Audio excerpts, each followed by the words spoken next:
నమో బ్రహ్మాదిభ్యో బ్రహ్మవిద్యా సంప్రదాయకర్తృభ్యో వంశఋషిభ్యో మహద్భ్యో నమో గురుభ్యః. ఓం శంకారూపేణ మచ్చిత్తం పంకీకృతమభూద్యయా కిం కరీయస్య సా మాయా శంకరాచార్యమాశ్రయేత్. ఓం యుక్తాహార విహారాయ వివిక్తస్థలవాసినే మలయాళయతీంద్రాయ బ్రహ్మనిష్ఠాయ తే నమః. ఓం నారాయణం నమస్కృత్య నరం చైవ నరోత్తమం దేవీం సరస్వతీం వ్యాసం తతో జయముదీరయేత్. ఓం సహనావవతు సహనౌ భునక్తు సహ వీర్యం కరవావహై తేజస్వినావధీతమస్తు మా విద్విషావహై. ఓం శాంతి శాంతి శాంతి. హరి ఓం.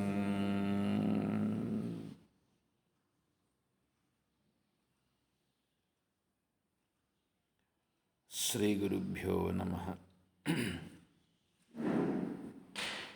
పూజ్య గురుదేవులు తత్వవిధానంద స్వాముల వారి యొక్క అనుగ్రహంతో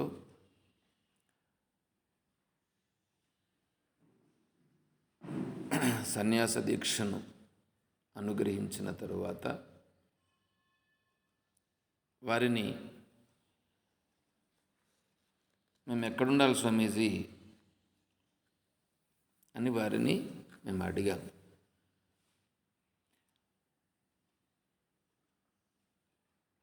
అడిగితే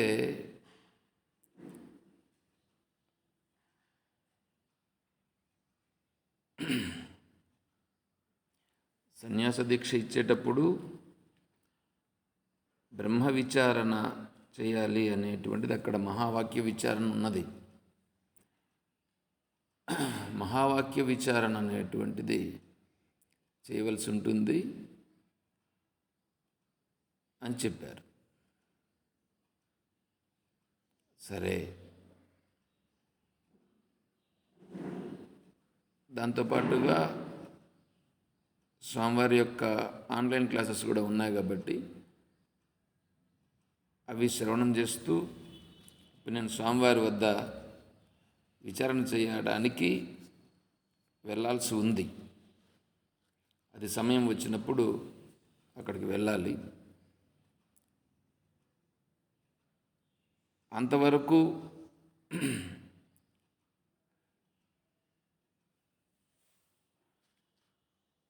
దానికి వారు ఏమన్నారంటే, ప్రస్తుతానికి మీరు కుప్పంలోనే ఉండండి అని అన్నారు. కుప్పంలోనే ఉంటూ విచారణ కొనసాగించండి అని చెప్పారు. అంతేకాకుండా ఇంకా ఎవరైనా ఇట్లా విచారణ కొరకు పిలిస్తే అక్కడికి కూడా వెళ్ళి మీరు విచారణ చేయండి, వాళ్ళకు బ్రహ్మతత్వ విచారణ అనేది చేయండి అని కూడా వారు నాకు ఆదేశించడం జరిగింది.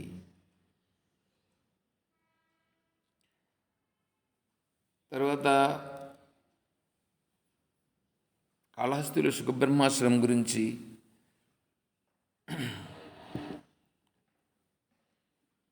అక్కడికైతే వెళ్ళమని వారైతే చెప్పలేదు. ఒకవేళ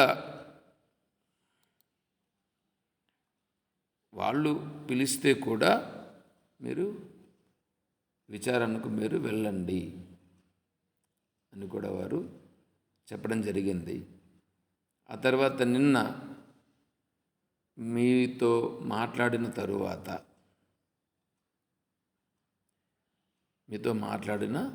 తరువాత స్వామీజీ వారికి నేను ఫోన్ చేశాను. ఫోన్ చేసి ఈ విధంగా రాజమండ్రి నుండి శ్రీకాళహస్తి వచ్చి సుఖబ్రహ్మాశ్రమంలో స్వామీజీని దర్శనం చేసుకున్నామని, తర్వాత వ్యాసాశ్రమం కూడా వెళ్ళినామని, అక్కడ మలయాళ స్వామి వారి యొక్క దర్శనం చేసుకుని కుప్పం చేరుకున్నాను స్వామీజీ అని చెప్పాను. వెరీ గుడ్, మంచిది, శుభం, బాగా చేశారు. అయితే పరిపూర్ణానంద స్వాముల వారిని కలిశారా లేదా అని అడిగారు. వ్యాసాశ్రమ పీఠాధిపతులు పరిపూర్ణానంద స్వాముల వారిని కలిశారా లేదా అని అడిగారు.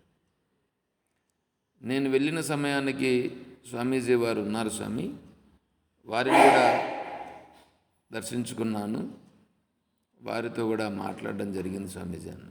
చాలా సంతోషం, చాలా మంచిది, మీరు కుప్పంలోనే ఉంటూ మీరు కొనసాగించండి అని నిన్న సాయంకాలం కూడా, అంటే 7:30 ఆ ప్రాంతంలో స్వామీజీ వారికి విషయం చెప్పగా స్వామీజీ వారు శుభం భూయాత్ అని కూడా ఆశీర్వాదం కూడా చేయడం జరిగింది.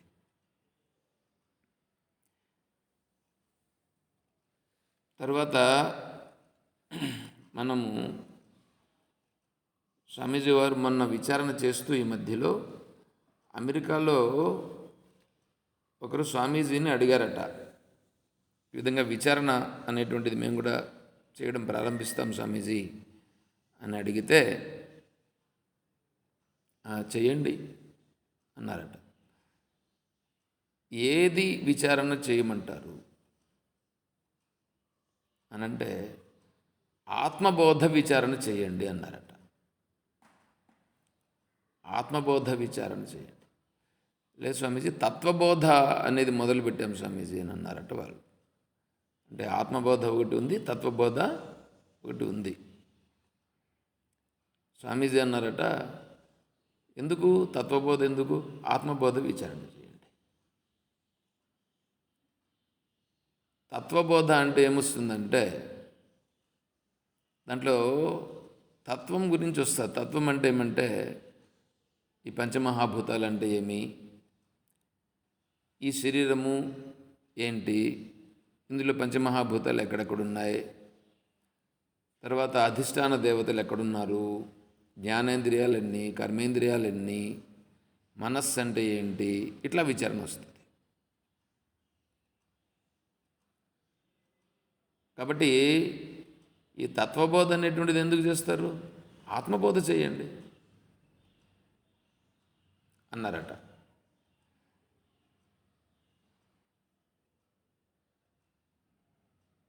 అందుకని వారేమన్నారంటే ఆత్మబోధ చాలా డీప్ సబ్జెక్ట్ అది. ఆత్మబోధ అనేటువంటిది ఆత్మస్వరూపము ఆత్మ కంటే వేరే కించిత్తు కూడా లేదు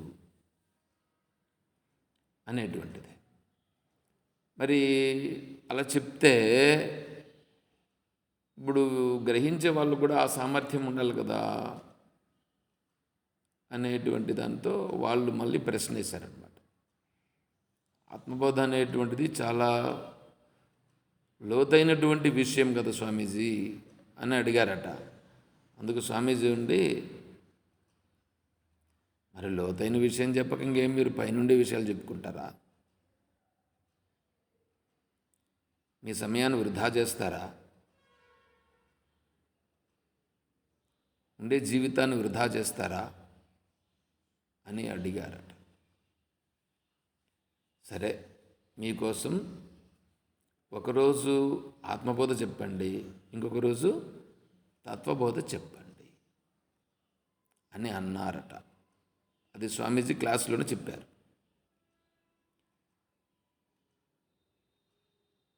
ఎందుకు చెప్తున్నామంటే ఇక్కడ మనము ప్రశ్నోత్తర విచారణ చేస్తున్నాం, మనం ప్రకరణ గ్రంథముని విచారణ చేస్తున్నాం. ఇప్పుడు స్వామీజీ ఒక మాట చెప్పారనంటే అది అందరికీ వర్తిస్తుంది. ఇప్పుడు మీరు చెప్పండి,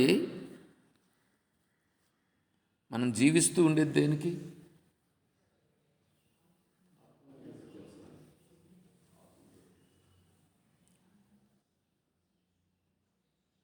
అంతే కదా, ఆత్మను గురించి తెలుసుకునేదానికి. ఓకే, ఆత్మను గురించి తెలుసుకుంటున్నామా?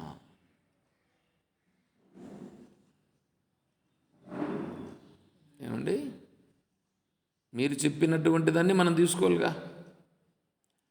ఆత్మను గురించి తెలుసుకోవాలి. ఆత్మను గురించి తెలుసుకుంటున్నామా అంటే మనము ఏదైతే తెలుసుకోవాలని మనమే చెప్తున్నామో మనము చెప్పిన దానినే మనము ఆచరించుట లేదు. ఇంకా గురువులు చెప్పేదాన్ని మనం ఏం ఆచరిస్తాం?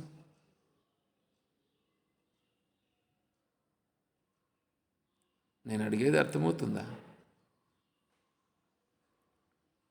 గురువులు ఒకసారి చెప్పారంటే అదేమవుతుంది? అది శాసనం, అంతే. శాసనం. దాంట్లో నుంచి ఇంక మళ్ళీ మారేదానికి లేదు.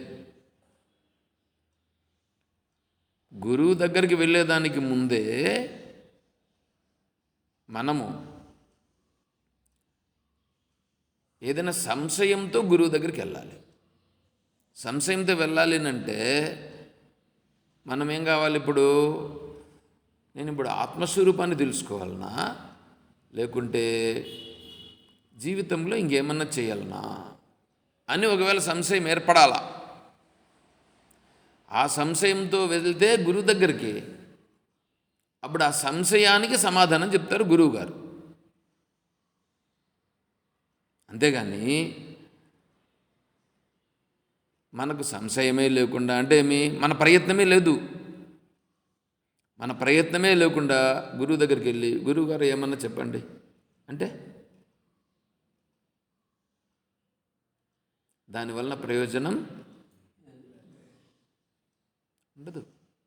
ఉండదు. ఎందుకంటే ఇప్పుడు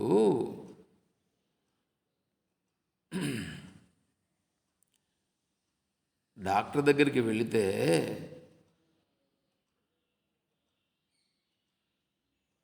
డాక్టర్ మందులు ఇస్తాడా? మందులు వేసుకుంటారా? వేసుకోవాలి కదా. డాక్టర్ దగ్గరికి ఎవరు వెళ్తారు? ఆరోగ్యము బాగలేని వాళ్ళు వెళ్తారు, అంతే కదా. అంటే ఆరోగ్యం కోసం వెళుతారు. ఆరోగ్యం అంటే అనారోగ్యము లేకుండుట. ఆరోగ్యం అంటే అనారోగ్యము లేకుండుట. అంటే అనారోగ్యము లేకుండుట అనేటువంటిది ఆరోగ్యం. అంటే నువ్వు దేనికోసం వెళ్ళావు ఇప్పుడు డాక్టర్ దగ్గరికి? ఆరోగ్యం కోసం. అంటే నువ్వు ఇప్పుడు ఏమున్నావు? అనారోగ్యంగా ఉన్నావు. అంటే వ్యతిరేకం చూడండి ఇక్కడ. ఆయన ఏదో ఇస్తాడని కాదు మీరు పోతుండేది. అనారోగ్యము నీకు ఉంది కాబట్టి ఆరోగ్యం కోసం మనం డాక్టర్ దగ్గరికి వెళ్ళాం. అవునా? అనారోగ్యం లేకుండా ఉండేవాడు డాక్టర్ దగ్గరికి ఎందుకు వెళ్తాడు? వెళ్ళాడు కదా. అలాగే గురువు దగ్గరికి వెళ్ళాలంటే ఇతనికి కూడా ఏదో ఒక అనారోగ్యం ఉండాలి. డాక్టర్ చెప్పినప్పుడు డాక్టర్ ఇచ్చిన మందులను వేసుకుంటాడు కదా ఇతను. ఎందుకు వేసుకుంటాడు? అతనిలో అనారోగ్యం ఉంది. అతనికి ఇంతకుముందు ఆరోగ్యం ఉన్నింది. ఆరోగ్యంగా ఉన్నాడుగా. ఆరోగ్యముగా ఉండి ఆరోగ్యమును మరుగున పరిచి అనారోగ్యం అనేది పైకి వచ్చింది ఇప్పుడు. అదే అతను గుర్తించినాడు ఇప్పుడు. అందువలన అనారోగ్యం అనేటువంటిది అతనికి ప్రతి క్షణము బాధిస్తూ ఉంది. ఆ అనారోగ్యం పోవుట కొరకు వైద్యం దగ్గరికి వెళ్ళాడు. అదేవిధంగా ఇప్పుడు నాకు అనారోగ్యం అనేది బాధిస్తూ ఉంది అని అతనికి ప్రతి క్షణము ఉందిగా అక్కడ. అలాగే మనము భగవద్గీత పారాయణం చేస్తున్నా, భగవద్గీత పారాయణము చేయడానికి వస్తున్నా, భగవద్గీతను ఆచరించాలని అనుకున్నా మనకక్కడ భగవద్గీత ఆచరణ ఇక్కడ నేను చెయ్యాలి అనేది కదా రావాలా. ఇప్పుడు సంసార విషయాలను ఎంతవరకు పట్టించుకోవాలి అని ఉంటుందండి. సంసార విషయాలను మనం ఎంతవరకు పట్టించుకోవాలి? ఇప్పుడు సంసార విషయాలనేటువంటివి మనకు ఇబ్బంది కలిగిస్తే కదా మనం అక్కడ ఆలోచన చేస్తాం దాన్ని. సంసార విషయాలు ఇబ్బంది కలిగిస్తే దీన్ని ఎంతవరకు పట్టించుకోవాలని అంటామా? లేకుంటే సంసార విషయాలే ముఖ్యము అని అనుకున్నప్పుడు పట్టించుకుంటామా?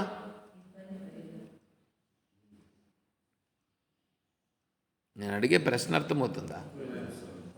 ఏమిటి చెప్పండి? ఇబ్బంది కలిగినప్పుడు కదా. ఇప్పుడు ఇబ్బంది ఉందా? సంసారము ఇప్పుడు నాకు ఇబ్బంది కలిగిస్తూ ఉందా? ఎందుకంటే సంసారం ఇప్పుడు ఇబ్బంది కలిగిస్తూ ఉంటే మనకు భగవద్గీత అవసరం. ఆ సమయంలో సంసారం నాకు ఇప్పుడు ఇబ్బంది కలిగించలేదు, ఇప్పుడు భగవద్గీత అవసరం లేదు. అర్థమవుతుందా? ఒకవేళ భగవద్గీతను మనం పట్టుకున్నా, భగవద్గీతను పారాయణము చేసినా, భగవద్గీతను విచారణ చేసినా, ప్రశ్నోత్తరి కానీ గురువులు కానీ చెప్పింది విన్నా అది మనకు బుర్రకు పట్టదు. ఎందుకు?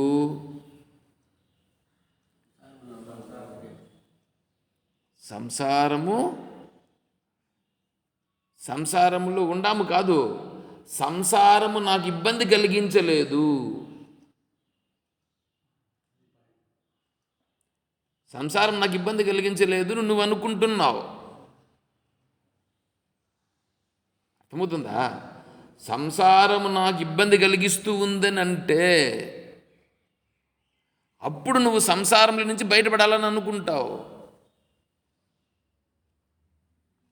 నీకు సంసారం ఇబ్బంది నీకు అనిపించలేదు.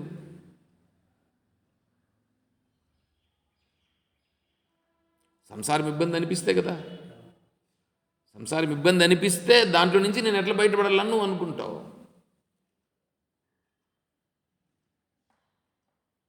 సంసారం బాగుంది, అందరూ బాగా మాట్లాడుతున్నారు, అందరూ అన్ని సహకారాలు అందిస్తున్నారు, అన్నీ సక్రమంగా జరుగుతున్నాయి. ఇప్పుడు మనకు ఈ శాస్త్ర విషయాలు ఎందుకు పడతాయి? పట్టవు. మనం పారాయణం చెయ్యొచ్చు, శాస్త్ర విచారణ చెయ్యవచ్చు, అయినా పట్టదు. డాక్టర్ దగ్గరికి పోతే ఎందుకు మందులు వేసుకుంటాడు? ఇప్పుడు మామూలుగా కొంతమంది ఒక కోర్సు ఉంటుంది, ఒక 5 రోజులు మందులు వేసుకోవాలని చెప్పి డాక్టర్ ఇస్తాడు. 2 రోజులు వేసుకుంటాడు. వేసుకునేటప్పటికి ఏమవుతుంది? జ్వరం కొద్దిగా తగ్గుతుంది. తగ్గిన వెంటనే ఇప్పుడు వీడు పనులు చేసుకుంటుంటాడు, వీడికి ఇబ్బంది కలగలా కదా, అందువల్ల మందులు వేసుకోవడం ఏం చేస్తాడు? మర్చిపోతాడు. మందులు వేసుకోవడం మర్చిపోతాడుగా, మర్చిపోతాడు. లేకపోతే ఏం చేస్తాడు తెలుసా? ఆ మందుల గురించి ఇప్పుడు బాగానే ఉందిలే ఎందుకు వేసుకోవాలి, గుర్తొచ్చినా కూడా నాకు బాగానే ఉందిలే ఎందుకు వేసుకోవాలి, ఊరికే తీసుకొని వచ్చింటాడు కానీ వేసుకోడు, దాన్ని వారగా పెడతాడు. కానీ డాక్టర్ ఏం చేస్తాడు? 5 రోజులు ఈ మందులు ఖచ్చితంగా వాడవలయును అని చెప్తాడు. కానీ 2 రోజులకి ఇతను కొద్దిగా బాగా అయ్యేటప్పటికీ ఇతను వాటిని నిలిపేస్తాడు. మరి డాక్టర్ ఎందుకు 5 రోజులకి ఇచ్చినట్లు? ఆయనకు తెలీదా? ఆయనకి తెలిసి ఇచ్చాడా, తెలియక ఇచ్చాడా? తెలిసే ఇచ్చాడు. ఏషా బ్రాహ్మీ స్థితి పార్థ నైనాం ప్రాప్య విముహ్యతి స్థిత్వాస్యాం అంతకాలేపి బ్రహ్మ నిర్వాణమృచ్చతి.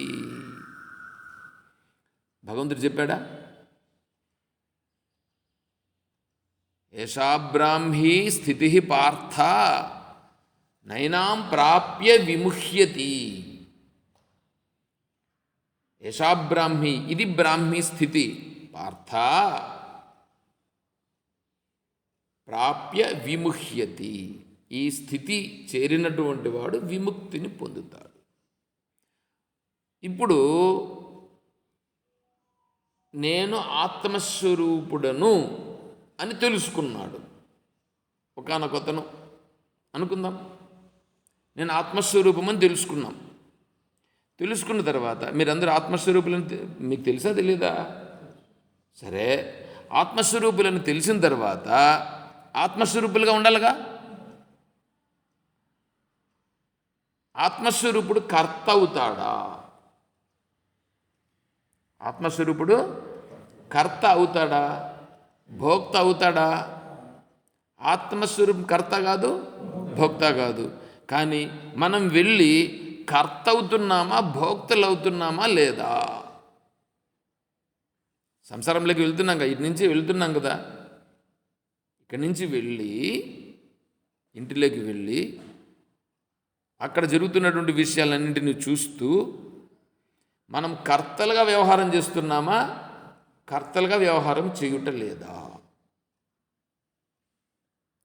కర్తలుగా వ్యవహారం చేయుట అంటే అది అలాగే ఎందుకు జరిగింది, ఇది ఇలాగే ఎందుకు జరిగింది, ఇది ఇలా జరగాలి కదా, ఇది ఇలా జరగకుండా ఎందుకు చేశారు మీరు, ఇలా అడుగుతున్నామా లేదా? అడుగుతున్నామా లేదా? అంటే ఇప్పుడు మనం ఏం చేస్తున్నాం? కర్త అవుతున్నాం.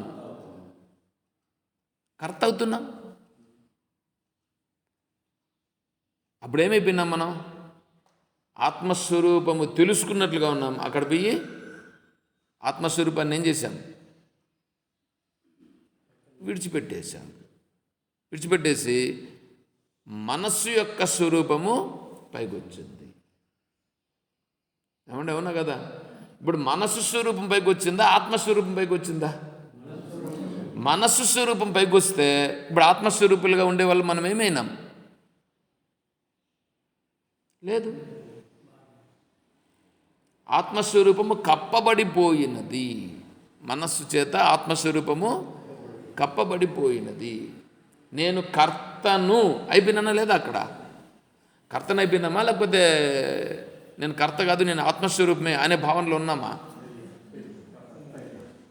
కర్త కావడమే సంసారం. కర్త కావడమే కదా సంసారం. అందుకే ఏమన్నాడు భగవంతుడు? స్థిత్వాస్యాం అంతకాలేపి. పొద్దున్నే 1 గంట, సాయంకాలం 1 గంట మాత్రం ఉండమన్నాడు. అలాగా ఉండమన్నాడు. అక్కడ ఏమన్నాడు? అక్కడ అంతకాలేపి. ఆత్మస్వరూపం గురించి విచారణ చేసినప్పుడే నీకు ఆత్మస్వరూపం గురించి తెలుస్తూ ఉంది. అంతకాలేపి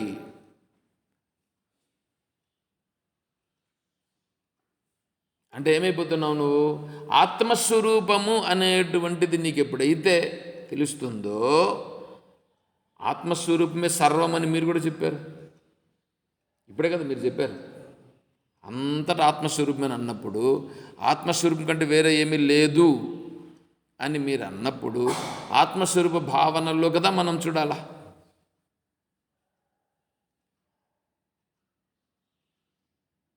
అర్థమవుతుందా? అలా చేస్తే అప్పుడు మనం ఎలా ఉన్నట్లు? ఆత్మస్వరూప భావనకి దగ్గరవుతున్నట్లు. లేకపోతే నువ్వు స్థిరంగా ఆ పరిస్థితుల్లో కూడా అలా ఉండగలిగితే నువ్వు ఆత్మస్వరూప స్థితి నీకు అనుభవం వస్తుంది. అలా ఉంటే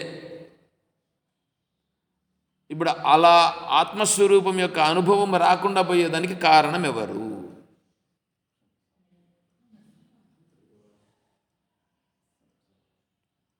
సంసారం వచ్చిందా?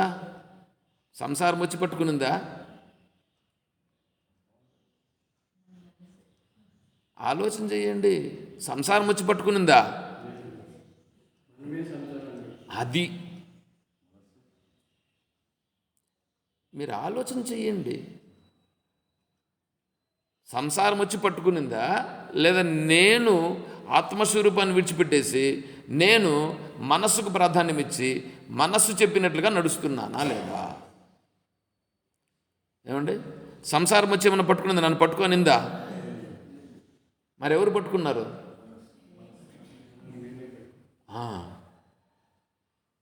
అంటే నువ్వు మనస్సు చెప్పినట్లు ఉంటున్నావా? ఆత్మస్వరూపం చెప్పినట్లు ఉంటున్నావా? మనస్సు చెప్పినట్లు ఉంటున్నావు కదా. మార్పు ఎక్కడ రావాలి ఇప్పుడు? అంటే ఇప్పుడు అక్కడ మనస్సు చెప్పినట్లుగా వినడం ఏం చేయాలి? అక్కడ విడిచిపెట్టాలిగా. ఎక్కడ విడిచిపెట్టాలా?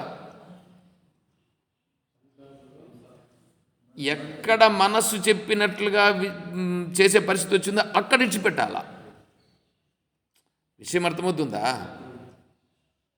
మనస్సు చెప్పినట్లుగా చేసే పరిస్థితి వస్తుందే, మనస్సు చెప్పినట్లుగా చేసే పరిస్థితి వచ్చిందే, అప్పుడు మనస్సు చెప్పినట్లు చేసినాం మనం అనుకో, అప్పుడు ఏమైపోయినాం? మనం కర్తలైపోయినాం. మనస్సు చెప్పినట్లుగా చేస్తే కర్త, శాస్త్రం చెప్పినట్లు చేస్తే అకర్త. అవునా కదా? నువ్వు ఏ పని చేయాల్సి వచ్చినా తస్మాత్ శాస్త్రం ప్రమాణంతే కార్య అకార్య వ్యవస్థతో చెప్పింది కదా శాస్త్రం. అంటే నేను ఏ పని చేయాల్సి వచ్చినప్పుడైనా ఈ పని మనసు చేయాలని అంటుంది, మనసు ఇట్లా చేయాలంటుంది. అప్పుడు మనం ఏం చేయాలి? మనసు ఇట్లా చేయాలని అంటే ఇది మనసు చేయాలని అంటూ ఉందా? శాస్త్రం చేయాలని చెప్తా ఉందా? మనసు చేయాలంటుంది. అంటే ఇప్పుడు ఏం చేయాలి? అప్పుడు మనం ఏం చేయాలా? శాస్త్రం ఏం చెప్పింది అని రావాలి అక్కడ. అర్థమవుతుందా? శాస్త్రం ఏం చెప్పింది. ఇక్కడ నేను చేసేదానికి సిద్ధం, నేను చెయ్యనని చెప్పట్లేదు. నేను చేసేదానికి శాస్త్రం ఏం చెప్పింది, శాస్త్రం చెప్పినట్లుగా నేను ఇక్కడ చేస్తా అని చేసావా? అప్పుడేమైపోతావు? అకర్త అవుతావు. అప్పుడు నువ్వు ఎక్కడికి పోతావు? నువ్వు ఆత్మస్వరూపానికి దగ్గరవుతావు. ఆత్మానుభూతిని పొందుట అనేటువంటి దానికి మనం దగ్గరవుతాం. లేదు మనస్సు చెప్పినట్టు చేస్తామన్నాం అనుకో, అప్పుడేమవుతావు? ఆత్మస్వరూపానికి దూరం అయిపోతావు. అర్థమవుతుందా? అంటే ఇప్పుడు ఆత్మస్వరూపానికి దగ్గర కావాలన్నా ఆత్మస్వరూపానికి దూరం కావాలన్నా? దగ్గర కావాలంటే ఎవడు చేయాలి?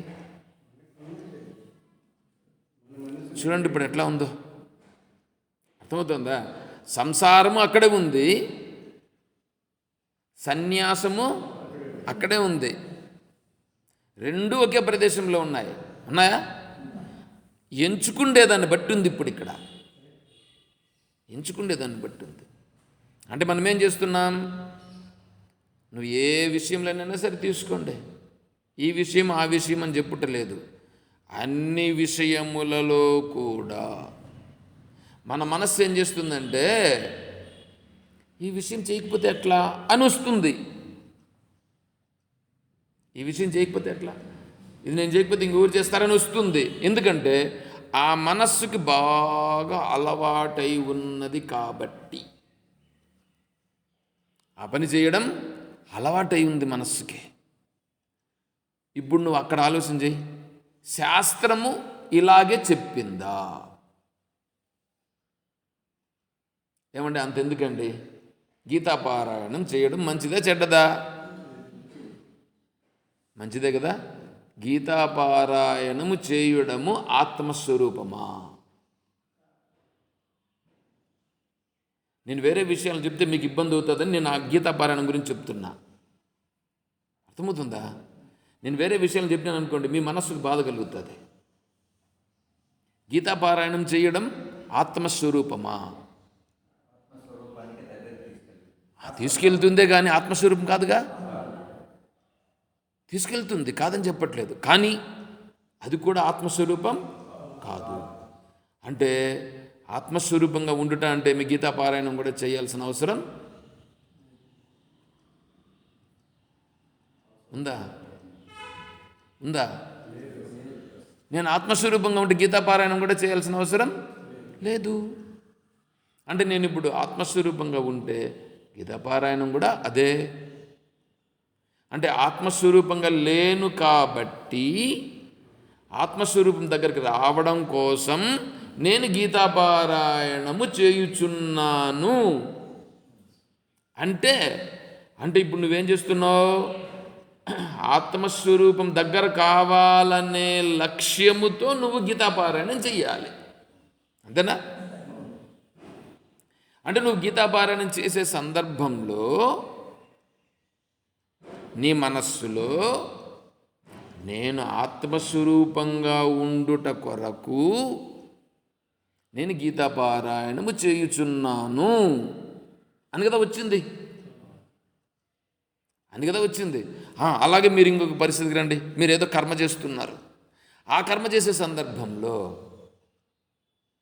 నేను ఆత్మస్వరూపానికి దగ్గరయ్యేటట్లుగా ఈ కర్మ నాకు ఉపకరిస్తున్నదా?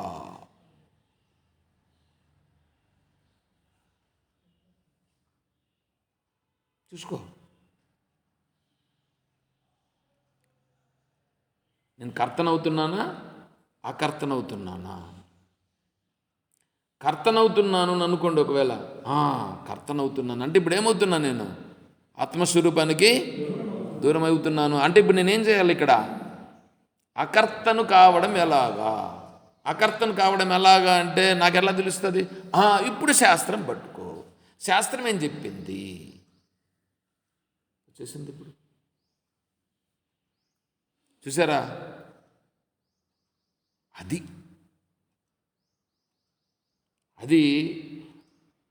ఆత్మస్థితిలో ఉన్నటువంటి వాళ్ళు కూడా స్థిత్వాస్యాం అంటున్నాడు.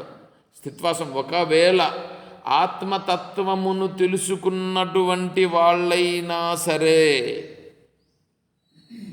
ఆత్మతత్వాన్ని తెలుసుకున్న వాళ్ళైనా సరే, వాళ్ళు కూడా ఒకవేళ మనసు చెప్పినట్లు విన్నారు అని అనుకోండి, ఒకవేళ అప్పుడు వాళ్ళు కూడా ఏమైపోతారు?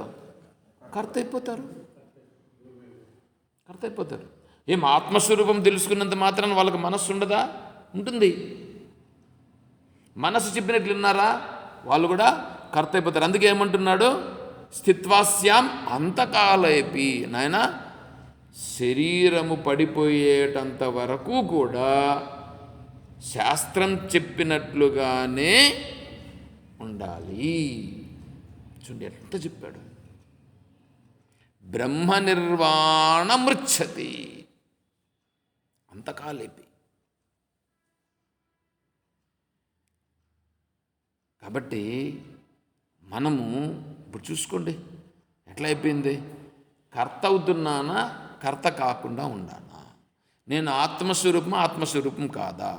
ఆత్మస్వరూపము నాకు అనుభవంలోకి రావాలంటే, ఎందుకంటే ఆత్మస్వరూపానుభవం వస్తేనే మోక్షం. అంతేగా? నువ్వు ఎక్కడన్నా ఉండొచ్చు, ఎలాగైనా చేయొచ్చు, ఏమైనా చేయవచ్చు. నీకు నియమించిన పని ఉంటుంది ఏదో ఒకటి. నియతం కురు కర్మత్వం. నీకు నియమించబడినటువంటి కర్మను నువ్వు చెయ్యి. అయితే ఎలా చేయాలది?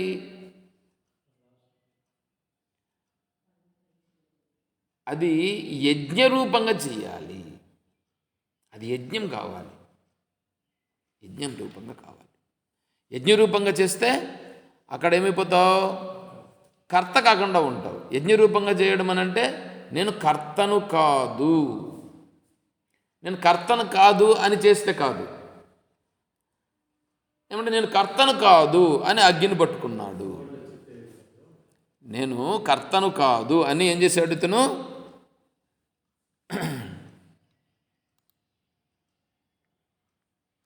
నేను కర్తను కాదు అని ఏం చేశాడు ఇతను? అగ్గిని పట్టుకున్నాడు. ఏమంటే అగ్ని ఆత్మస్వరూపాన్ని కాలుస్తుందా? కాల్చదు కదా. నేను ఆత్మస్వరూపమా కాదా?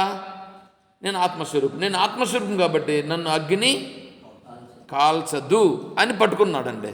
కాలుస్తుందా, కాల్చదా? కాలుస్తుంది కదా. అరే, నేను కర్తను కాదండి అని కదా పట్టుకున్నాడు. నేను కర్తను కాదు అని పట్టుకుంటే అగ్ని కాల్చకూడదు కదా.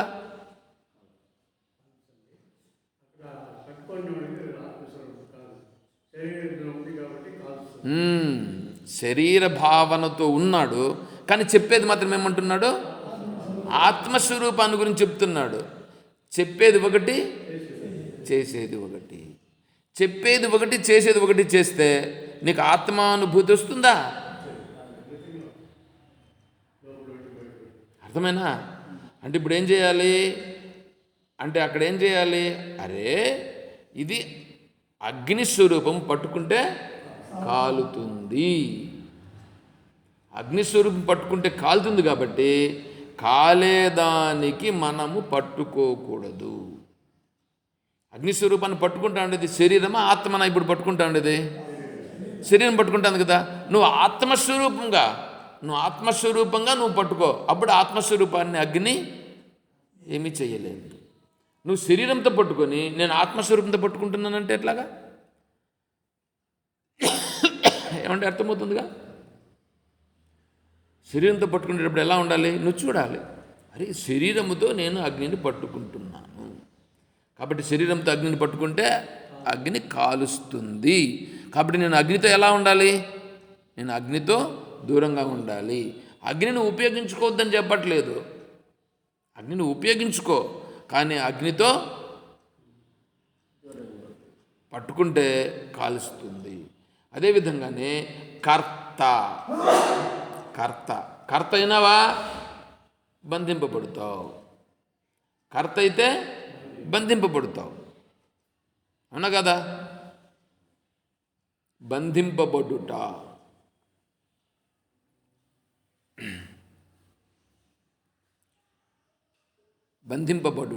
ఎట్లా బంధింపబడుట? చూడండి, ఆత్మస్వరూప స్థితి, ఆత్మస్వరూప స్థితిలో ఉందాము అంటే ఆత్మస్వరూప స్థితిలో లేకుండా నిన్ను బయట తీసుకొని వచ్చేస్తుందే అదే బంధన. నువ్వు ఎక్కడన్నా ఉండొచ్చు, ఎక్కడైనా ఉండొచ్చు కదా, ఎక్కడైనా ఆత్మస్వరూపం కానిది ఏమైనా ఉందా? ఉండొచ్చు. కానీ అక్కడేం చేస్తుంది? ఆత్మస్వరూప భావనలో లేకుండా చేసింది అంటే నువ్వు అప్పుడేమైనావు? బంధింపబడినావు. ఇప్పుడు ఆత్మస్వరూపానికి దగ్గరగా పోయేటువంటి వ్యవహారాలు ఏవైనా ఉంటే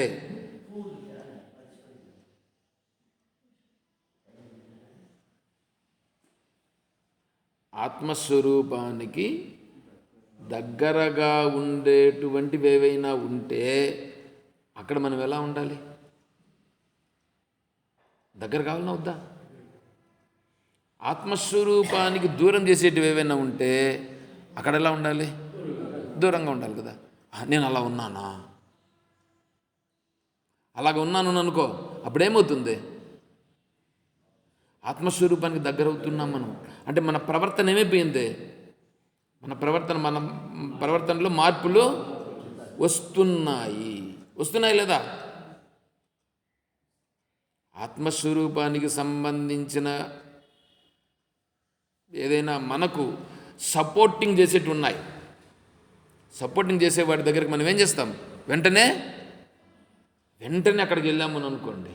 అంటే ఎందుకు అక్కడికి వెంటనే వెళ్ళినాము అని అంటే ఆత్మస్వరూపాన్ని గురించి ఏదో ఒకటి తెలుస్తుంది, మనకు సపోర్టింగ్ దొరుకుతుంది. అందుకని వాటికి వృధా చెయ్యకుండా వెళ్ళాలి. ఏమంటే వెళ్తామా వెళ్ళమా? వెళ్ళాలి. అప్పుడు అదే ఆత్మస్వరూపం ఎక్కర్లేదు, ఇక్కడ కూడా ఉంది ఆత్మస్వరూపం. నేను ఇప్పుడు ఆత్మస్వరూపంలోనే ఉన్నాను, నాకేం అభ్యంతరం లేదు.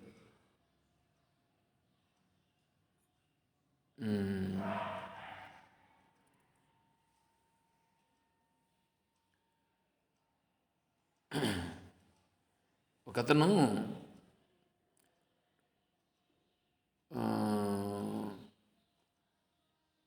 ట్రైన్లో జర్నీ చేయాలని అనుకున్నాడు. వెళ్ళి టికెట్ తీసుకున్నాడు. ట్రైన్లో జర్నీ చేయాలనుకున్నాడు, టికెట్ తీసుకున్నాడు. కానీ రిజర్వేషన్ లేదు. టికెట్ తీసుకున్నాడు. పోతే ఇప్పుడు ఇంకెక్కడికి వెళ్ళతను? జనరల్లో ఎక్కాలి. జనరల్లో ఎక్కినాడు. ఎక్కితే అప్పటికే అంత క్రిక్కిరిసి ఉన్నారు.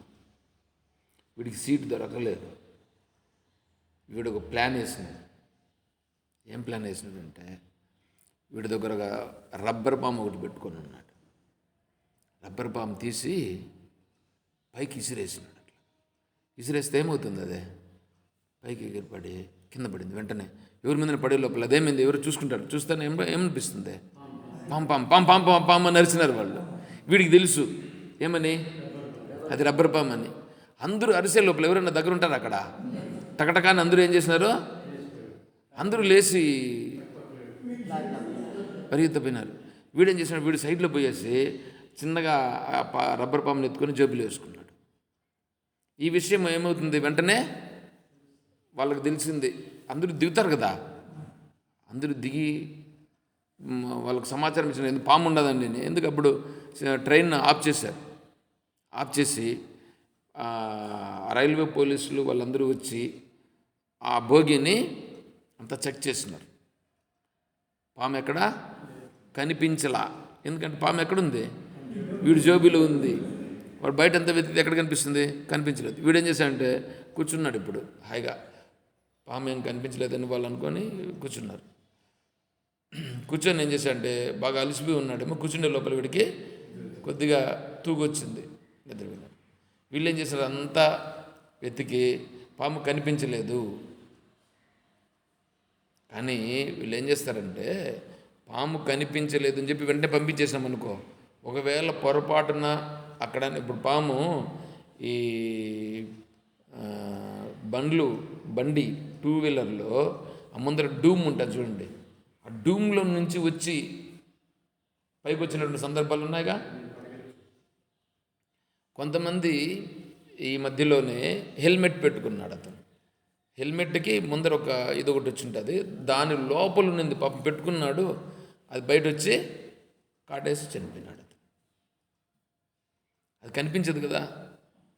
కాబట్టి వీళ్ళు ఏం చేశారంటే అంత వెతికారు, పాము కనిపించలేదు, ఏడబి దాక్కునుందో అని వాళ్ళు ఏం చేశారంటే ఈ భోగిని కట్ చేసేసారు. ఎందుకంటే పొరపాటున ఒకవేళ పాము ఎక్కడన్నా ఉండి పైకి వచ్చి ఎవరైనా కాటేస్తే కష్టమవుతుంది కదా. ఒకరి ప్రాణం పోయినా కూడా ప్రాణమును మళ్ళీ తీసుకురాలేం కదా. కాబట్టి ఏం చేశారు వాళ్ళు, డిసైడ్ చేసి ఆ భోగిని, పాము ఉండే భోగి అది ఎక్కడుందో తెలియదు మనకని చెప్పి దానిని మాత్రం విడిచిపెట్టేయండి, మిగతా భోగిలను పంపించండి అని అన్నారు. వీడు ఎక్కడున్నాడు, ఆ భోగిల్లో కూర్చో ఉన్నాడు వీడు. మిగతా వాళ్ళందరూ వేరే భోగిళ్ళకి వెళ్ళిపోయినారు. వీడు పాపము పడుకొని కునుకు తీశాడు. అంటే వీడేమనుకుంటాడంటే ఎవరు లేరు, నేను హాయిగా సీటుకు సంపాదించుకొని కూర్చున్నానని అనుకున్నాడు. ట్రైన్ పాటికి ట్రైను వెళ్ళిపోయింది. వీడు నిద్ర నుంచి మేల్కొన్న తర్వాత ఆ వచ్చేసిందా అని చెప్పి చూశాడు. ఏమొచ్చింది, ఎక్కడున్నాడో అక్కడే ఉన్నాడు. ఏమైంది, ఇది పోలేదా అని చెప్పి చూశాడు. నేను ప్లాన్ అంతా వేసాను కదా అని అనుకున్నాడు. అయితే ఇప్పుడు ఏమైంది, ఆత్మస్వరూపము ఇట్లా ఉంటుంది. నీ మనస్సు చేత ఏదో ప్లాన్స్ చేసి ట్రిక్ చేసి నేను ఆత్మస్వరూపంలో ఉండానని నువ్వు అనుకుంటే, అర్థమవుతుందా? నువ్వు ఉండావని అనుకుంటే నీ మనస్సు చేసే పని అంతా కూడా ఆత్మస్వరూపాన్ని నీ మనస్సు తెలుసుకోలేదు. ఆత్మస్వరూపాన్ని మనస్సు తెలుసుకోలేదు. కాబట్టి మనస్సు చెప్పిన మాటను వినవద్దు. మరి ఎవరి మాట వినాలి? శాస్త్రము చెప్పిన మాటను వినాలి. శాస్త్రం మాట ఎందుకు వినాలి? శాస్త్రము ఆత్మస్వరూపం యొక్క మాట కాబట్టి. శాస్త్రం ఆత్మస్వరూపం మాట ఎట్లవుతుంది? శాస్త్రము చెప్పిన వాళ్ళు ఆత్మానుభూతిలో ఉన్న వాళ్ళు చెప్పినారు కాబట్టి. అర్థమైందా? అది కాబట్టి గురువుగారు ఏం చేశారు, ఆత్మబోధను చెప్పు, మిగిలిన విషయాలు చెప్పేదాని వలన సమయము వృధా. చూడండి ఎట్లా ఉందో, మిగతా విషయాలను చెప్పడమే వృధా అని అన్నారు స్వామి. మరి అటువంటిప్పుడు మనం ఎలా ఉండాలండి? ఎంత జాగ్రత్తగా ఉండాలి. అర్థమవుతుందా? సరే, దీంట్లో మనం మొదలు పెడదాం ఈరోజు. 11వ శ్లోకం.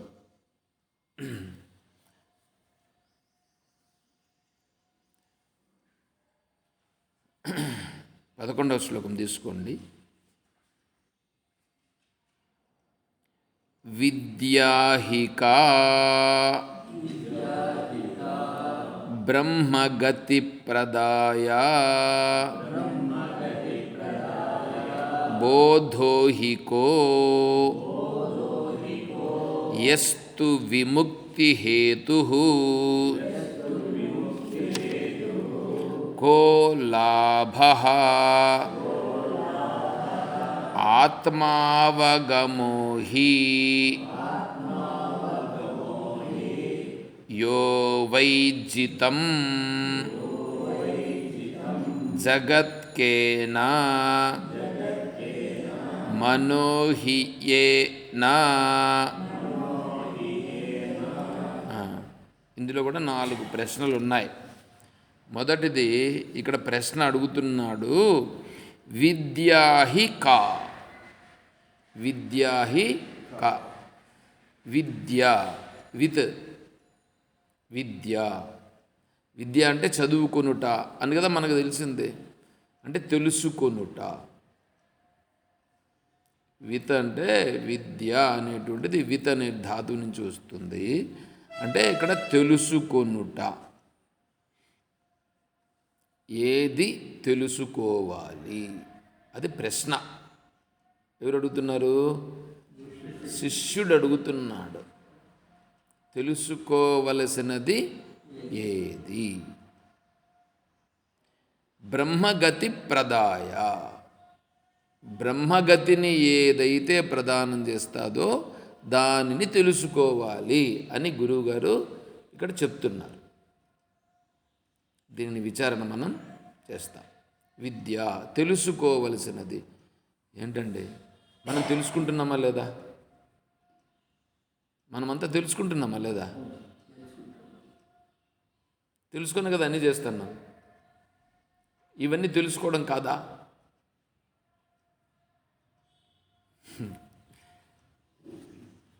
ఇవన్నీ తెలుసుకోవడం కాదా అంటే తెలీదా? స్వామివారు నామకరణం చేస్తున్నారండి. నామకరణం చేసేదానికి అందరినీ స్వామీజీ ఏం చేస్తారంటే, మొదటలో మీరేమైనా పేరు పెట్టుకున్నట్టు కొరకు మీరేదైనా అనుకుంటున్నారా అని అడుగుతారు. అలాగే నాకు కూడా చెప్పారు. సరే, నేను ఆల్రెడీ మనం అనుకొని ఉన్నాం కదా. నేను చెప్పాను, స్వామీజీ నాకు రామ అంటే ఇష్టం, కాబట్టి రామ, మళ్ళీ సుజ్ఞానానంద ఆశ్రమం, రామ సుజ్ఞానానంద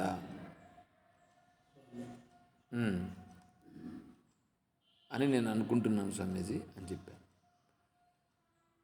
రామ సుజ్ఞానానంద అది కుదరదండి, దాన్ని తీసేయండి అని అన్నారు.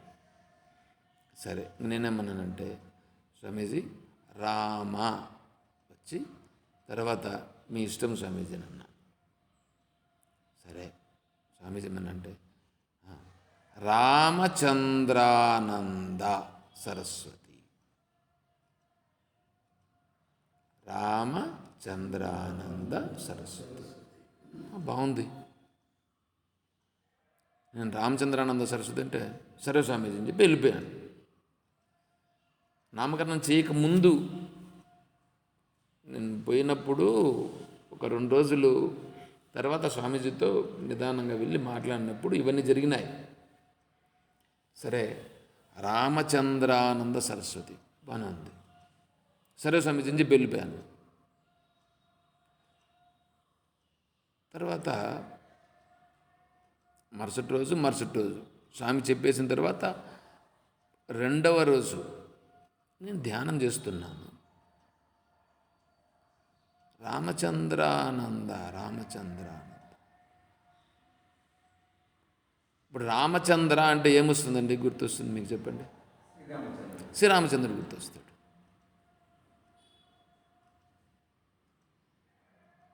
శ్రీరామచంద్రుడు రూపమైందే లేదా?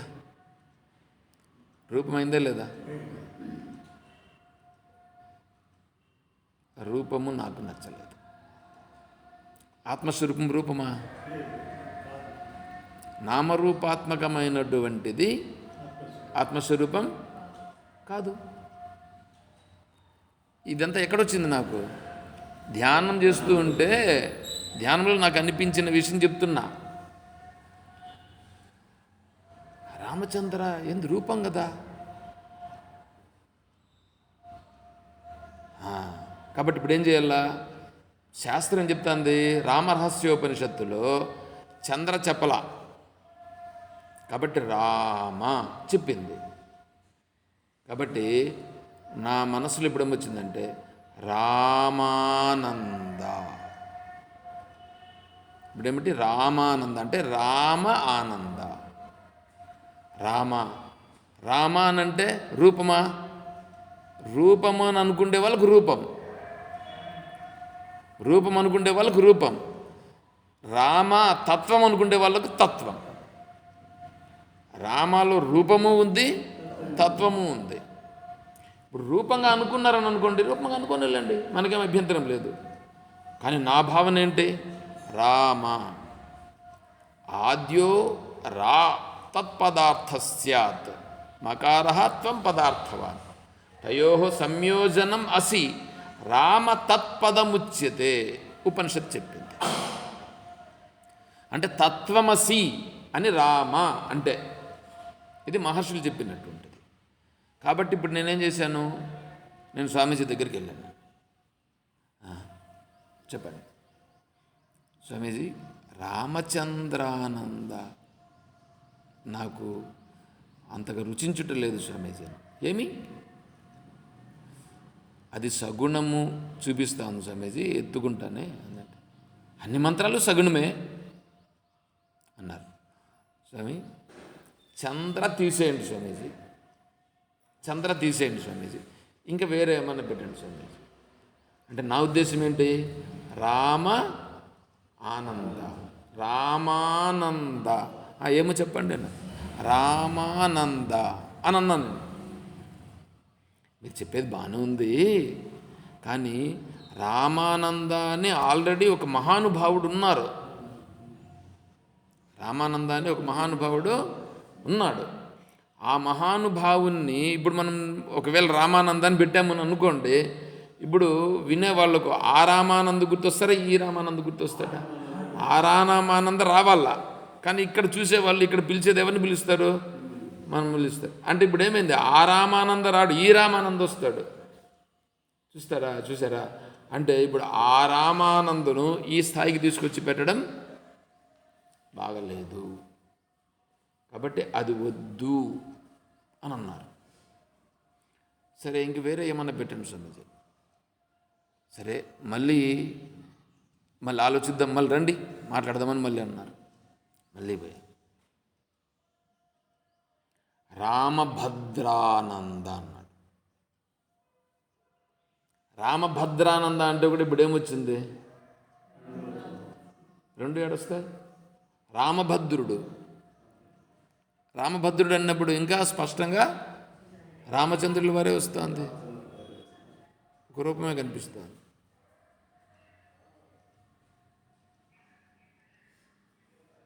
రుచించుట లేదు స్వామీజీ అన్నాడు. సరే, ఇప్పుడు కాదు, మీరు ప్రశాంతంగా ఉన్నప్పుడు రండి మాట్లాడదాం. నేను రూమ్కి వెళ్ళిపోయిన తర్వాత మళ్ళీ నేను ఆలోచన చేశాను, ఏం చేయాలి.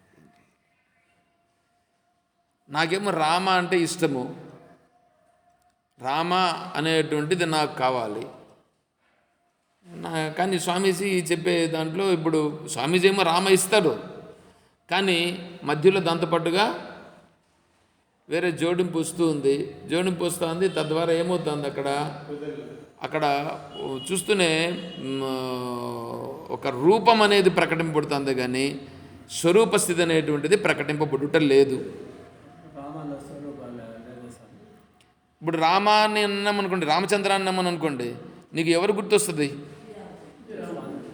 స్వామి గుర్తొస్తాడు, కానీ ఆత్మస్వరూపం గుర్తొస్తుందా? రామ ఎవరు చెప్తారు? నాకు కావాల్సింది రామ, కానీ ఇక్కడ దానికి ఒకటి జోడిస్తున్నాం కదా. జోడించే దానివలన వేరే వాళ్ళకు కూడా నా నామం చెప్తే, ఆ నామం చెప్పినప్పుడు వేరే వాళ్ళకు కూడా ఏం రావాలా? అది గుర్తు రావాలా. కానీ ఇప్పుడు రామచంద్ర అంటే ఇప్పుడు నీకు రూపం గుర్తొస్తుందా, లేకపోతే ఆత్మస్వరూపం గుర్తొచ్చేట్లుగా ఉందా? రూపం గుర్తొచ్చేట్లుంది కదా. సరే, నేను ఇప్పుడు ఏం చేశానంటే, ఇంటికి వచ్చి నేను బాగా ఆలోచన చేసి, నాకు నామంలో నాకు కుదరట్లేదు. నేనేం చేశానంటే మళ్ళీ ధ్యానం చేసుకున్నాను. ధ్యానం చేసి స్వామీజీకి ఇట్లా కాదు, మనం విడిచిపెట్టేస్తున్నామంటే, స్వామీజీకి మనం పేర్లు ఇచ్చినామంటే స్వామీజీ ఏదో నామం పెడతారు, రామచంద్రానో రామభద్రానో లేకపోతే ఇంకొకటి ఏదో రామునితో కలిసిపోయి పెడతారు. అప్పుడేమవుతుందంటే రూపమే వస్తుంది, కానీ ఆత్మస్వరూపం అనేటువంటి దాన్ని స్పష్టంగా ప్రకటించినట్లు కాదు. స్వామీజీ అలాగే చేస్తారు. స్వామీజీ వారు స్పష్టంగా చెప్తే, ఇప్పుడు లక్ష్మణానంద సరస్వతి ఒకరికి పేరు పెట్టారు, ఇంకొకరికి సుమిత్ర అమ్మగారి పేరు అయితే ముందు సుమిత్రానంద సరస్వతిని పేరు ఇచ్చారు. ఇంకొకరికి సదాశివానంద సరస్వతిని ఇచ్చారు. చూడండి ఇక్కడ పేర్లు ఎట్లా మారిపోయినాయో. అంటే ఆయన శివ ఆయన పేరు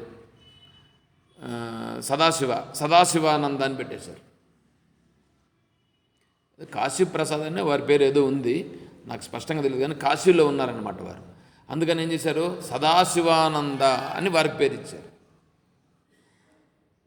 ఇప్పుడు మన సాయిరామ్ గారు వచ్చారు కదా, సాయిరామ్ గారు మాత్రం ఏం చేశారంటే, స్వామీజీ మీరే పేరు చెప్తే ఆ పేరు స్వామీజీకి ఇచ్చేశారు. ఆయన త్రివిక్రమరావు వారి పేరు ఇంకొకరు, వారు కూడా మీరు ఏది చెప్తే అదే స్వామీజీని ఇచ్చేసి ఉంటారు. కానీ నేను నా మనసు అంగీకరించట్లేదే, నేనేం చేసేది? స్వామీజీ ఇచ్చే పేరు నేను స్వీకరించేదానికి నేను సిద్ధమే, కానీ నాకు అంగీకరించట్లేదు. ఎందుకు? ముందే మాట్లాడుతుంటే రామచంద్ర వస్తుంది, రామభద్ర వస్తుంది, లేకపోతే ఇంకోటి ఏదో వస్తుంది, దాన్ని మారిస్తే అది తీసి ఇంకోటి పెడతారు. కానీ రామానంద మాత్రం వచ్చే పరిస్థితి లేదు. చెప్పేశారు, రామానంద రాదు, రామతీర్థ రాదు, ఇవి రావు. కాబట్టి నా మనస్సు కుదుట పడుట లేదు. కాబట్టి నేనేం చేశానంటే, కొంచెం ధ్యానం చేసి ఆలోచన చేసి కొన్ని పేర్లు రాశాను. కొన్ని పేర్లు: రామానంద, బ్రహ్మానంద, కేవలానంద, సహజానంద, ప్రజ్ఞానానంద. ఇన్ని పేర్లు రాసుకొని, ఈ పేర్లు ఇంకా ఉన్నాయి నా మనసులో, చాలా పేర్లు ఉన్నాయి, కానీ ఇంకా రాస్తే బాగుండదు అనేసి ఇవి తీసుకెళ్దాం ఫస్ట్, దాని తర్వాత మళ్ళీ చూద్దాం స్వామీజీ ఏమంటారో అని పేర్లను తీసుకెళ్ళి, స్వామీజీ క్లాస్ అయిపోయిన తర్వాత వీళ్ళు కలిస్తే 11:30కి రండి అని అన్నారు. సరే, స్వామీజీ చెప్పినట్లుగా నేను ఇంకా ముందే వెళ్ళాను. ముందే వెళ్ళి స్వామీజీ దగ్గరికి వెళ్ళిన తర్వాత ఆ సమయానికే ఎవరు ఉన్నారు, స్వామీజీతో మాట్లాడుతున్నారు. సరే, స్వామీజీ దగ్గర డోర్ దగ్గర నిలబడి కనిపిస్తే వాళ్ళతో ఏదో చాలా ఇంపార్టెంట్ విషయాలు మాట్లాడుతున్నట్లున్నారు. లేచి బయట వచ్చి ఆలోచించారా అన్నారు. నేను ఎందుకు వచ్చినానో తెలిసింది కదా, ఆలోచించాను. నేను ఇంకేం మాట్లాడలా, పేపర్ తీసిస్తే ఓహో, రామానంద, బ్రహ్మానంద, కేవలానంద, సహజానంద, భలే ఉన్నాయండి పేర్లు. రామానంద ఆల్రెడీ ఉంది, బ్రహ్మానంద ఆల్రెడీ ఉంది, ఇచ్చేదానికి లేదు. కేవలానంద, సహజానంద, ప్రజ్ఞానానంద. ప్రజ్ఞానానంద, ప్రజ్ఞానం బ్రహ్మ నుంచి పట్టుకొచ్చారా ఏంటి? ప్రజ్ఞానం బ్రహ్మ ఎక్కడుంది?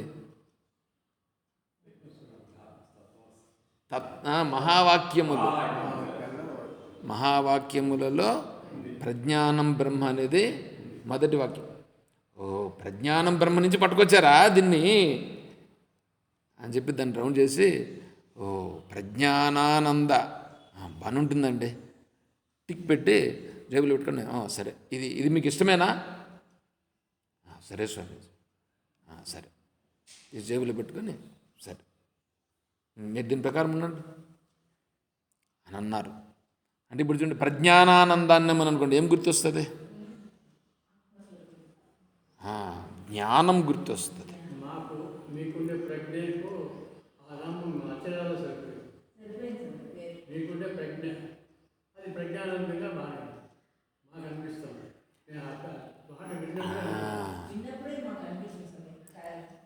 మీ అందరిలో ఉండేటువంటిది కూడా ప్రజ్ఞ కాదు? మీ అందరిలో ఉండేది కూడా ప్రజ్ఞ కాదు? అది చెప్పడం కోసమే ఇప్పుడు ఇక్కడ వచ్చింది. ఎందుకు ఇంతసేపు చెప్పుకొని వచ్చింది? ప్రజ్ఞ రూపంగా ఏది ఉందో అది ఆత్మస్వరూపం. ఇక్కడ విద్యాహిక అని కదా ప్రశ్న. విద్యాహిక ఏది తెలుసుకొనదగినది? ఏది తెలుసుకొనదగినది? మీరందరూ తెలుసుకుంటున్నారు కదా, తెలుసుకుంటా అంటే సామర్థ్యం మీ దగ్గర ఉంది కదా. చూడండి ఎట్లా ఉందో విచారణ. తిరుక్కొని మళ్ళీ ఎక్కడికి వచ్చాము? అందరిలోనూ తెలుసుకునే సామర్థ్యం ఉన్నది. ఆ తెలుసుకునే సామర్థ్యమే బ్రహ్మ. ఆ తెలుసుకునే సామర్థ్యం బ్రహ్మ. కానీ మీరేం చేస్తున్నారు? మనమంతా ఏం చేస్తున్నాం? దానికి మనస్సును జోడించి, మనస్సుతో మొదలుపెట్టి మనస్సుతో వ్యవహారం చేస్తున్నాం. కాబట్టి అప్పుడేమైపోయింది? అది మనస్సుతో కలిసి మిళితమై ఆడ శబలమైనది అని అంటారు. అంటే దాన్ని మలినమైనది. మీ అందరిలో ఎందు ప్రకటమవుతున్నది కూడా ప్రజ్ఞానమే, జ్ఞానమే. కానీ ఆ జ్ఞానం ఏమైపోతుంది? మనస్సుతో కలవకుండా ప్రకటింపబడితే అది ప్రజ్ఞ. అంటే అంతటా, అందుకే నామకరణం చేసినప్పుడు విన్నారా మీరు స్వామీజీ చెప్పింది? ప్రజ్ఞానం బ్రహ్మ విన్నారా? నామకరణం చేసేటప్పుడు అంతటా వ్యాపించి ఉన్నటువంటిది, అంతటా ప్రకటింపబడుతున్నటువంటిది, అందరి యందు ప్రకాశిస్తున్నటువంటిది జ్ఞానం ఏదుందో అది ప్రజ్ఞానం. ఆ నామమును మీకు ఇస్తున్నాం, ప్రజ్ఞానానంద సరస్వతి. నిన్న సాయంకాలం ఫోన్ చేసినప్పుడు, స్వామీజీ ప్రజ్ఞానంద ఫోన్ చేస్తున్నాను స్వామీజీ అని అన్నా. నేను ప్రజ్ఞానంద అనద్దండి, ఓం ప్రజ్ఞానంద అనద్దండి. ఎందుకు? ప్రజ్ఞానానంద ఒక నా తీసేస్తే ఎట్లా మీరు? ప్రజ్ఞానానంద సరస్వతి అనండి. లేదంటే ప్రజ్ఞానంద అయిపోతుంది. ప్రజ్ఞానంద కాదు, మీరు ప్రజ్ఞానానంద, ప్రజ్ఞానానంద. ఎంత స్పష్టంగా చెప్తారంటే స్వామీజీ. కాబట్టి మనం ఏం చేయాలి? ఇక్కడ కూడా విద్యాహి కా, తెలుసుకొనదగినది ఏది, అర్థమవుతుందా? దాని గురించి ఇప్పుడు మనం అందరి యందు ప్రకటింపబడుతున్నటువంటి జ్ఞానమే కదా. ఆ జ్ఞానం ఏమైపోతుంది ఇప్పుడు? మనస్సుతో కలిసిపోయి మలిన మొగుచున్నది. మనస్సుతో కలవకుండా ఉంటే అది ప్రజ్ఞానం. మనస్సుతో కలిసి ప్రకటింపబడేటువంటిది జ్ఞానం. అర్థమవుతుందా? జ్ఞానం కాదని చెప్పట్లేదు, అది కూడా జ్ఞానమే, కానీ ప్రజ్ఞ కాదు, వేరు. సార్ జై శ్రీకృష్ణ సార్. హరి ఓం. సార్ ప్రజ్ఞానందకి డిఫరెంట్ ఏంది సార్? దానికి దీనికి ప్రజ్ఞానంద, ప్రజ్ఞానానంద అంటే డిఫరెంట్ ఏంటి సార్? ప్రజ్ఞానానంద, ప్రజ్ఞానానంద అంటే ప్రజ్ఞానం. ప్రజ్ఞానం అని అన్నప్పుడు ఏమవుతుందంటే ఒక్కరి యందే కాదు, అన్ని జీవరాశుల యందు, అన్ని జీవరాశుల యందు తెలుసుకునే సామర్థ్యం ఏదుందో అది ప్రజ్ఞానము. అన్ని జీవరాశుల యందు తెలుసుకునే సామర్థ్యం ఉందా లేదా? చీమలో కూడా పోతుందంటే స్పృశించి తెలుసుకుంటుందా లేదా? అది ప్రజ్ఞానం. ఒక్కరి యందు మాత్రమే తెలుసుకునే సామర్థ్యం ఉందని అనుకోండి, అది ప్రజ్ఞ. ఒక్కరి యందు తెలుసుకునే సామర్థ్యం మాత్రమే ఉంటే అక్కడికేమైపోయింది? అది పరిచ్ఛిన్నమైపోయింది. పరిచ్ఛిన్నమనంటే ఒక హద్దుకు లోబడినది. ఇప్పుడు ఈ గోడలు 4 గోడలు ఉన్నాయి, 4 గోడలు ఒక రూమ్ అయిపోయిందిగా. ఆకాశం ఈ 4 గోడల మధ్యలో ఉందిగా, ఇది ఇంతే వచ్చింది. ఇది ప్రజ్ఞానం అనుకోండి. ఈ శరీరము, ఈ 4 గోడల శరీరం అని అనుకోండి. ఆ 4 గోడల మధ్యలో ఉండేటువంటి ఆకాశాన్ని అదంటే తెలివిని అనుకోండి, అది ప్రజ్ఞ. అంతటా వ్యాపించి ఉందే ఆకాశం, అది మహాకాశం. అది అన్ని జీవరాశుల యందు ఉన్నదే, ప్రకటింపబడుతూ ఉన్నదే తెలివి, అది ప్రజ్ఞానము. ప్రజ్ఞానము, ప్రజ్ఞ ఒకరిలోనే ప్రకటింపబడితే అది ప్రజ్ఞ. అంతటా ఉన్నటువంటిది ఉందే, అంతటా ఉన్నటువంటిది ప్రజ్ఞానము. మళ్ళీ ఆ ఒక్కని యందు కూడా మనస్సుతో కలిసి ప్రకటింపబడితే అది జ్ఞానము. ప్రజ్ఞ కాదు, జ్ఞానం. ప్రజ్ఞ కాదు, అది అర్థమైందా? మనసుతో కలిసి జ్ఞానంగా మిగిలిపోయింది, ప్రజ్ఞగా మిగలలేదు. మనసుతో కలిస్తే జ్ఞానముగా మిగిలినది, ప్రజ్ఞ కాలేదు. అర్థమైందా?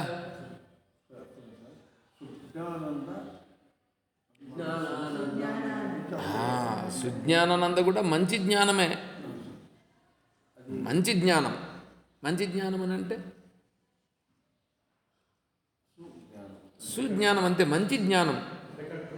మంచి జ్ఞానం అని అంటే అధర్మము ధర్మము దాంట్లో చూస్తే కన్నా అధర్మపరమైనటువంటిది కాకుండా ధర్మపరమైనటువంటిది సుజ్ఞానం అని వస్తుంది. ఇవన్నీ చర్చలు జరిగాయి స్వామీజీకి నాకు మధ్యలో. సుజ్ఞానానంద కూడా వచ్చింది. ఇవన్నీ అన్నీ వచ్చినాయి. స్వామీజీ అన్నింటికి చూసి ప్రజ్ఞానానంద బాగుందని పెట్టారు.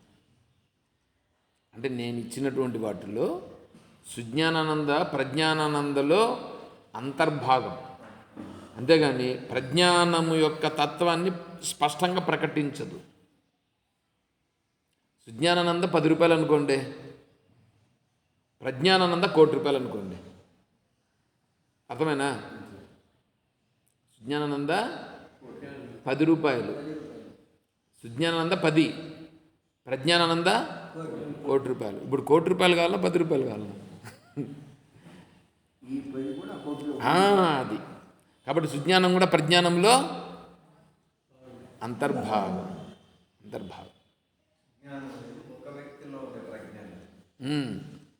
అది లిమిటేషన్. అర్థమేనా? సరే, దాని గురించి మనం ఇప్పుడు ప్రశ్న వచ్చింది. అది కూడా చూడండి, మనకు కూడా సరిపోయే ప్రశ్న, అన్నింటికీ తెలిసిపోయే ప్రశ్న, సరిపోయే ప్రశ్న. ఇది ప్రశ్నోత్తరి. మనం విచారణ చేసేదంతా కూడా ఇంకా ఆత్మస్వరూపానికి సంబంధించే విచారణ ఉంటుంది. ఆ మార్గంలో మనం ప్రయాణం చేద్దాం. ఎందుకంటే ఈ మానవ జన్మ వచ్చిన తర్వాత దాన్ని సఫలీకృతం చేసుకోవాలిగా. కాబట్టి ఆ ప్రయత్నం మనం చేద్దాం. బాగుంటాయి. ఓ